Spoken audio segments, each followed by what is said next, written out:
welcome back to C2, Novel and Vocab, and this is for week 1.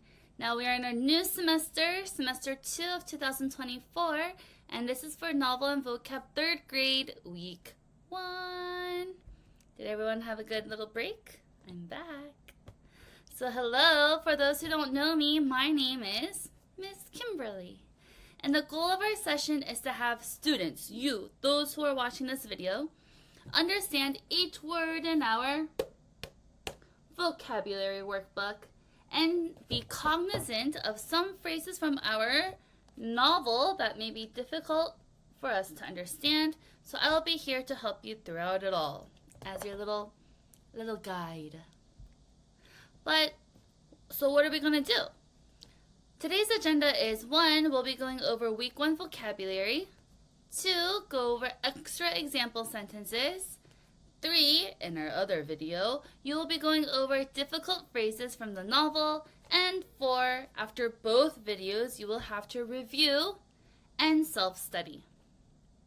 But, Miss Kimberly, why are we doing this? First, we're going over week 1 vocabulary to help you with your vocabulary acquisition. This means if you have a little word bank in your brain, we're going to fill it with as many words as we can. By learning the definition, synonym, antonym, and the part of speech of a word, this can significantly improve your reading comprehension and enhance your contextual usage. Meaning, by having all these little words in your brain, then you'll be able to understand everything that you are reading a lot better. 2, we're going to go over extra example sentences. And this is to help with your writing variation. By looking at a variety of different example sentences with one specific vocabulary word, students can learn how to use the word in different sentence structures, and then you can later on use it also. So, without further ado, let's hurry up and get started. Please go ahead and get your vocabulary C2 book and turn with me to the first week. Oh my goodness, I'm so excited. And this is page 6. Everyone on page 6? Good. Number 1, I'm going to ask you to repeat after me, and you have to promise that you will. Pinky promise. Good. So everyone repeat after me and say response.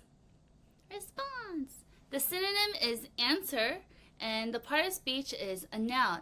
The definition says a reply or reaction.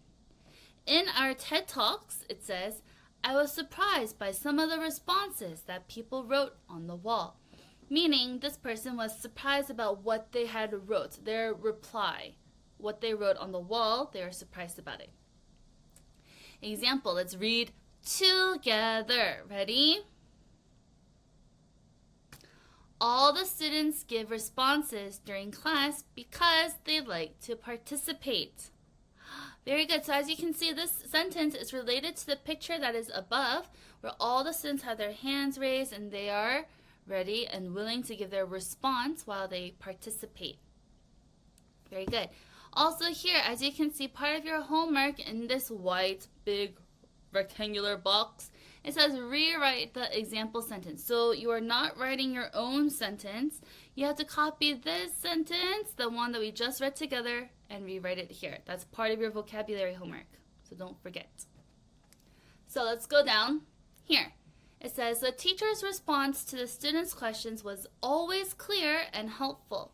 So whatever the teacher said in response, as a response to the students, it was very clear. Everyone was able to, now I get it. Next line, it says, when the doorbell rang, the puppy's response was to bark excitedly. So we go ding dong, and then the puppy in response goes, yes, that was the puppy's response. Everyone say response. Next, number 2, the word is private. Everyone say private. The synonym is personal, and the antonym is public. The part of speech is an adjective, and it means only for one person or group, and not for everyone. So this is only for a certain amount of people, or just yourself. In our TED Talks, it says, this is a very private issue, so I don't talk about it with other people very often. So here, we are only going to talk about it just by ourselves. We're not going to tell others and be public about it because it is a private matter. Example, read with me. 1, 2, 3. I am a very private person, so I usually keep to myself. Very good. Thank you for reading it with me. So instead of having a lot of friends and talking to many people, this private person likes to just, be a bit by him or herself. Let's look down here. It says she had a private notebook where she wrote all her secrets. Long time ago when I was younger, I had a private notebook too, and I would write down all my secrets in there, like a little diary. Next one, it says, the birthday party was private, so only close friends were invited. So although we would like to have a birthday party with all of our school classmates, maybe sometimes that's just not ideal. So they had a private birthday party with maybe 2 or 3 other people. Privates. Next one, number 3, everyone say depressed. Depressed. The synonym is miserable, and the antonym is cheerful. It is an adjective, and it means unhappy and without hope. So they're just always going to be sad forever. Not really. In the TED Talks, it says, he is depressed because his mother is really sick, and his father just died a few months ago. It's very sad. Depressed meaning they're very sad because so many things are happening within his family. Next, let's read together. 1, 2, 3. Having no friends to share his feelings is the main reason why he is depressed. Very good. So, although some people do like to just, be by themselves, sometimes, they may have these feelings of being sad and maybe depressed. So we should be a bit nice to them and say hello and include them, right? Let's look here. It says, she was depressed because her best friend was moving away. Oh my, this happened to me too when I was in the 2nd grade. My best friend in my neighborhood moved all the way over to Texas, and I was very, very sad. Next one. It says, when his pet fish died, he felt very depressed. Again, say that we have a little pet fish. Let's call him Goldie for goldfish. And then the goldfish died, so we felt very sad, depressed. Next, another sad word. Number 4, everyone say heartbreaking. Heartbreaking. The synonym is distressing, and the antonym is heartwarming. So it's easy to remember heartbreaking, but then the opposite of that is heartwarming. You're feeling a little bit warm in there. And it's an adjective, and the definition says, causing extreme sadness. Again, another sad word. In our TED Talks, it says, it is really heartbreaking to see houses in the neighborhood falling down and my neighbors moving away. So it's very sad to see the neighborhood falling. It's not doing very well, and everyone has to move. Heartbreaking, causing a lot of sadness. Example, let's read together. It was heartbreaking for fans to see their team lose the big match. As you can see in this picture here, this man looks very sad. It's a very heartbreaking to see his soccer team lose. So he's so sad. Next, let's look down here. It says, the news of the natural disaster was heartbreaking for the whole community. So say there was a tsunami or a hurricane or an earthquake, a natural disaster that happened, and it was very heartbreaking. It was very sad. Next one, it says, the news report about the injured animals was heartbreaking. Yes, I also saw in the news that there were turtles stuck in little plastic. It's very heartbreaking to see that because we can keep the earth cleaner. Anywho, let's go on to number 5. These words are from our novel, The Secret School. And the first word for number 5 is, everyone repeat after me, battered. Everyone say battered. It is the synonym is run down, and the antonym is new. So battered can be very old, right? It is an adjective and it means damaged, especially by being used a lot. So it's old, damaged, run down, battered. These are all a bit synonyms for each other. And in the book, it said, Ida Bitson, aged 14, carefully guided her family's battered Model T Ford along. So this means a Model T Ford is a car, and it's a very old car, damaged car. Next, example. Let's read together. 1, 2, 3. The battered books were worn from constant use and age. So as you can see here in this picture also, these books are very old. And I know last week, in week 24 of the first semester, some of your workbooks also looked a bit battered from opening and closing so many times. Battered. Next here. It says, her battered shoes were scuffed and dirty from all the running around. So say that this girl, maybe she's running around in the field and in the mud and outside, and her shoes are now battered because they used it so much. Next one. It says, although her teddy bear was battered from old age, she still kept it in her closet. I know that I also had a doll that I kept in my house for a very long time, even though it was very battered and old. It was like I wanted to keep it as like a souvenir to remind me of my childhood. Battered. Number 6.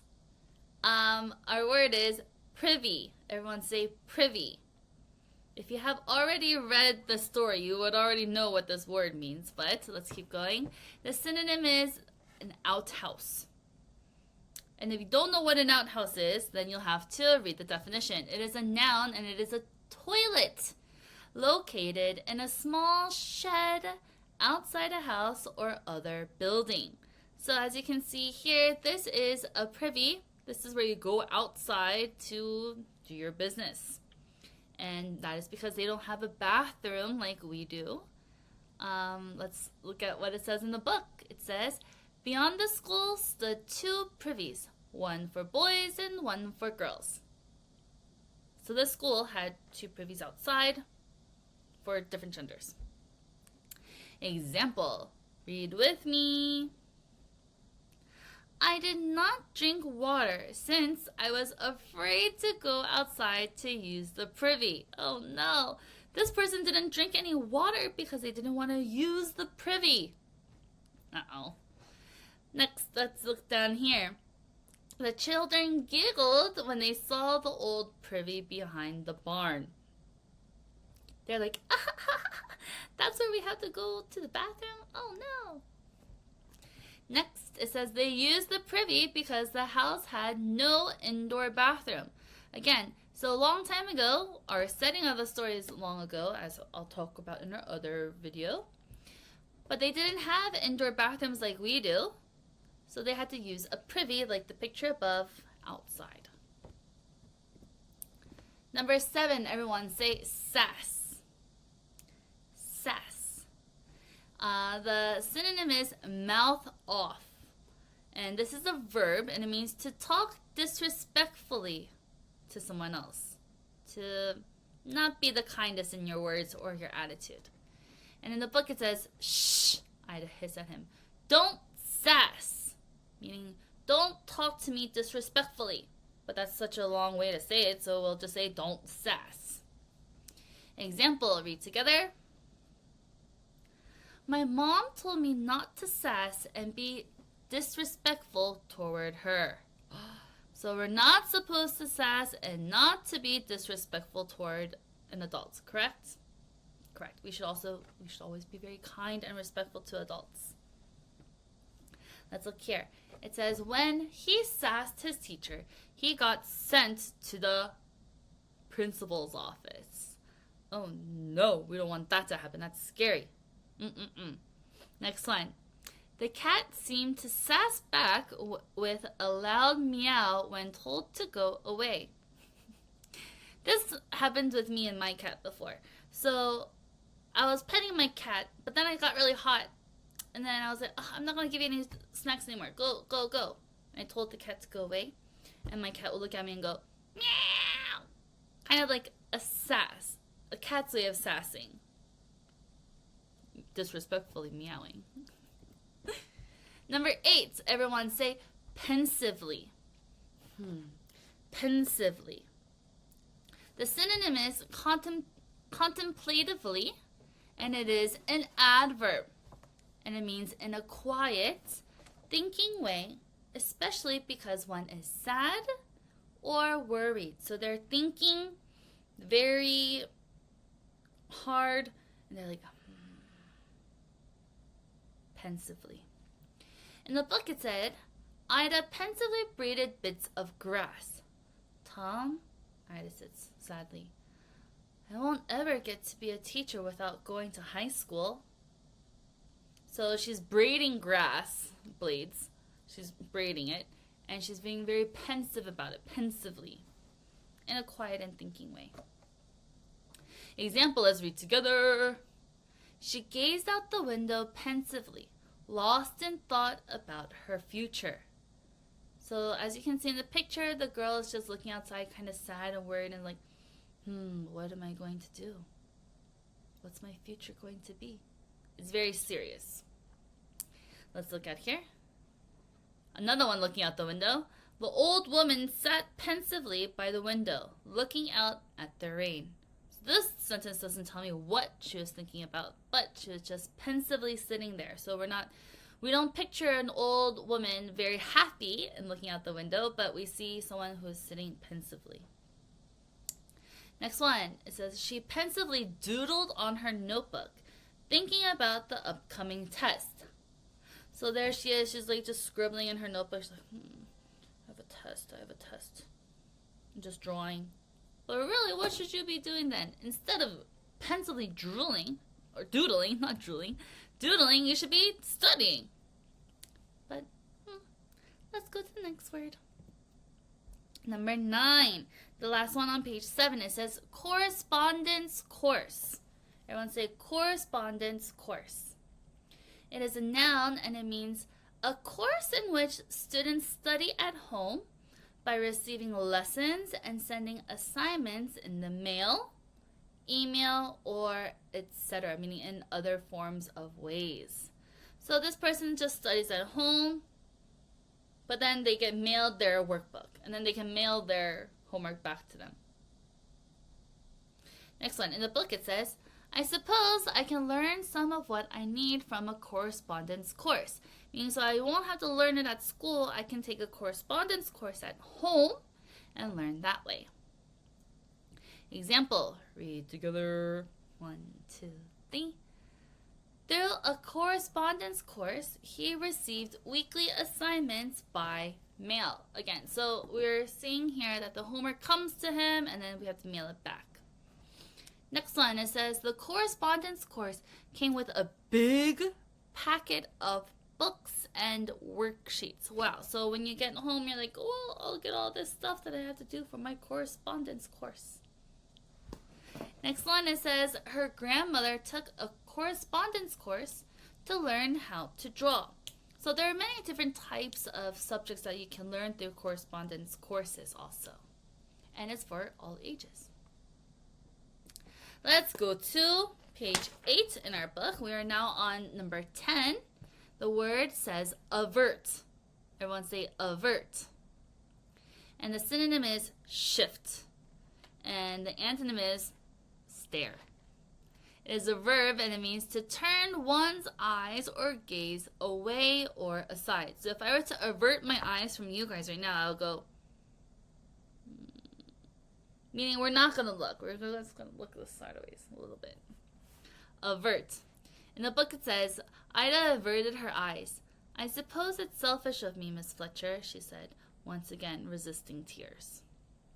So Ida here looked away. Example, read together. Embarrassed by his silly mistake, he could not help but avert his gaze, meaning he kind of looked away. He was a bit embarrassed. Let's look here. It says, when the scary scene started in the movie, she had to avert her eyes. And why is it not underlined there? It should be underlined right there. She had to avert her eyes because she didn't want to see the scary part. Next, it says, he averted his eyes from the computer screen to rest them for a moment. So yes, a lot of adults, we use the computer, but it's not always good to look at the computer. We should avert our eyes and, close them to rest them for a little bit. Avert. Also similar to those who play cell phone games and to those who watch TV a lot, we should avert our eyes. Number 11, everyone say mare. The synonym, there is none. As you can see, it's grayed out. But an antonym, there is a stallion. This is a noun, and it means a female horse. So as you can think, a stallion is then a male horse. In the book, it says, while Snooker, the old mare, looked around the coral fence. Mare, just think of it as a female horse. Example, read with me. I could tell the mare was feeling well again when she galloped across the farm. We're like, oh, okay, the mare is feeling better. It's not sick anymore. Over here, it says, the young girl dreamt of owning a mare and riding through the countryside. I always wanted to ride a horse in the countryside. That's also my dream. Next. The mare's coat was a beautiful shade of chestnut brown. So here we're not saying that the mare is wearing a coat. Here this just means like the coat of their fur. It was a beautiful chestnut brown, just like the picture above. Number 12, our word is muck out. Everyone say muck out. The synonym means to clean up. It is a phrasal verb because there are two words put together. And it means to clean a place where a large animal lives, especially a stable, by removing the waste products and old straw. So think of it as this picture above. When you're in a horse stable, you have to, shovel all of their poop out and shovel all of the dirty straw out and put it with new one. In the book, it says she mucked out the horse's stall and milked the cow. This is when she had different chores to do. Example, it says, we hired a part-timer to muck out the horse's stables every morning. So this person has to clean out the horse stables and make it clean. Stinky. Next over here, it says, every morning the farmer had to muck out the horse stable. Yes, if you don't muck it out, then it'll get very dirty and it won't be clean for the horse to live in. Next one, it says, mucking out the animal pens was part of the daily routine on the farm. So this is their chore, their responsibility of what they have to do at a farm. Muck out. 13, everyone say lard. Lard. And the synonym is fat. But not just how we call someone fat. This is a noun, remember? As we have it up top, it is a white substance made from pig fat, and it is used in cooking. In the book, it says, as they ate their lunches of bread with jam or lard, meat slices, and apples. So here they have bread.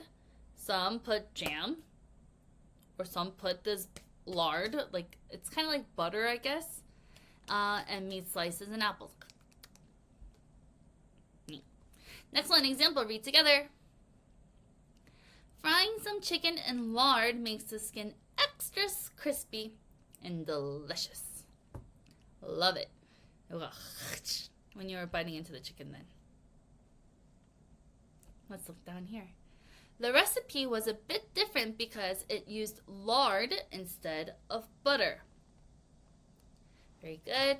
Next, it says the chefs used lard to add flavor to their famous fried potatoes. So again, lard is to help different fried food to be a bit crispier. Yum. 14, everyone say unconstitutional. Unconstitutional.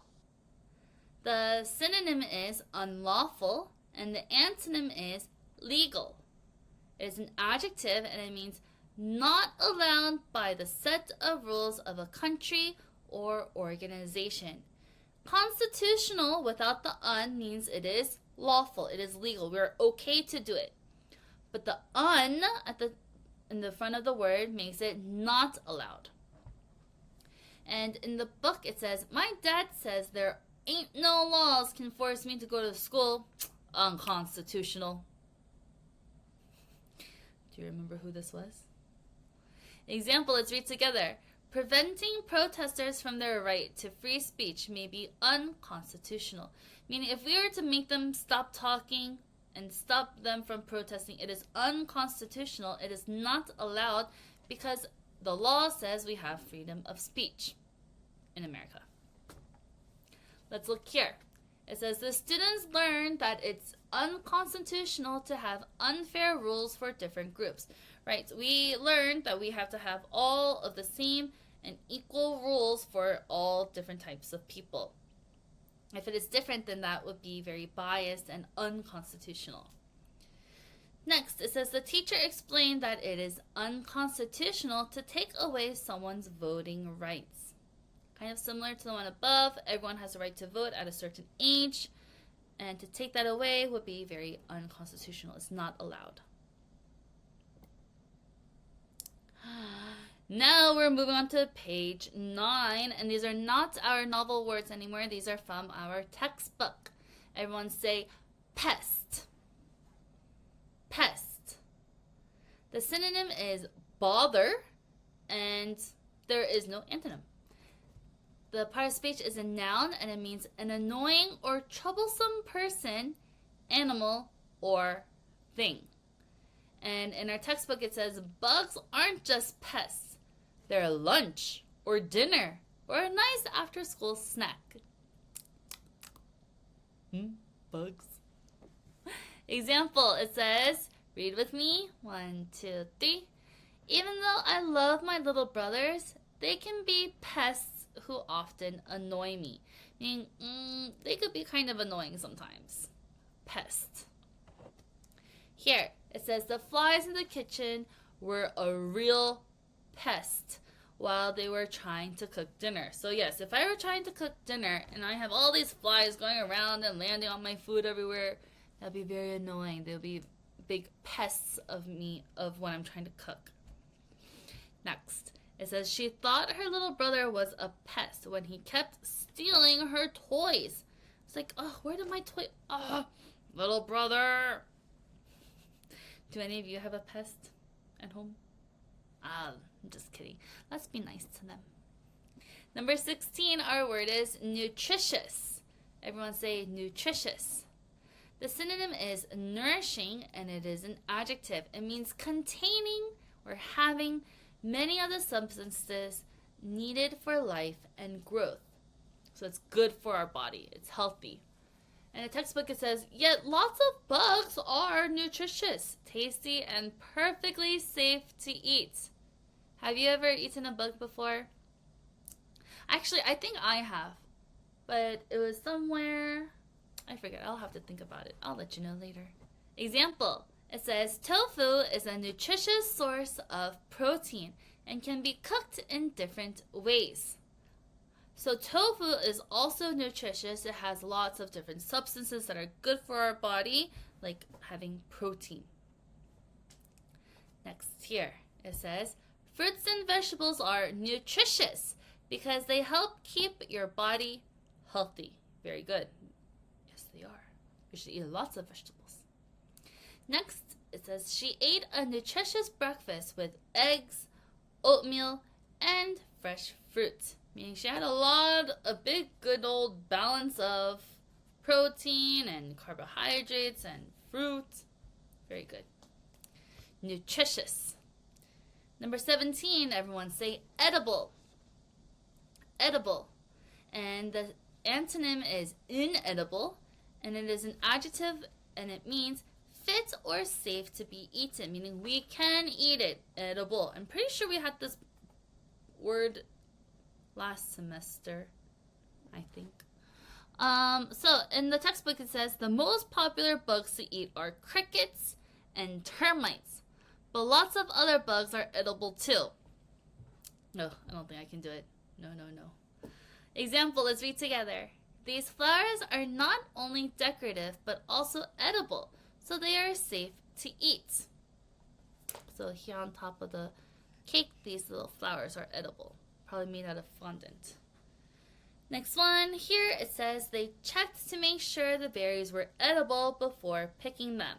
So maybe they looked it up on their phone and was like, is this berry safe to eat? Oh no, it's poisonous, so no, we shouldn't touch it. Next line, it says the children enjoyed making edible crafts with candy and pretzels. Yum. Edible craft sounds like a lot of fun. You can have fun while eating it. And number 18, our word is transition. Everyone say transition. The synonym is transformation, and it is a noun. The process or a period of changing from one state or condition to another. In the book it says, in fact, lobsters have only recently made the transition from bug to edible treat. Yikes. So they were just bugs before, but now it had a transition into an edible treat. So it changed. Example, let's read together. A caterpillar's transition into a butterfly takes about 3 weeks. Did you know that? I didn't know that. Next one here. It says, the transition from elementary to middle school can be exciting and challenging. So later on, when you guys become big old 6th graders, then you'll also have to transition later. Next, it says moving to a new school was a big transition for him. So moving from one school to another, there's a lot of changes there. Number 19, page 10. It says event. Everyone say event. The synonym is happening, and it is a noun, which means anything that happens, especially something important or unusual. So event, something that happens. An example, let's read together. 1, 2, 3. Our community planned a special fundraising event to raise money. Very good. So they decided to make some money all together. Next one, it says the science fair was an exciting event where students showed their projects. I remember you also had a science fair at M.I for 1st and 2nd grade. Do you remember? It was a big event. Next one, it says the field trip to the amusement park was a memorable event for the class. Wow, so maybe if you go to Lotte World over in Kijang or Everland over in Seoul, so much fun. A big event. And number 20 is our last word. Everyone say participate. Participate. And the synonym is partake. It is a verb and it means to take part in or become involved in an activity. So to do it. Example, if you want to participate, you'll be very involved in all the activities. Meaning if you want to, I want to do it, then you'll be involved. It'll be a good thing. Here, everyone in class should participate in group discussion. So don't be quiet in your class. You have to always participate and say, yes, I want to talk. I want to share my thoughts.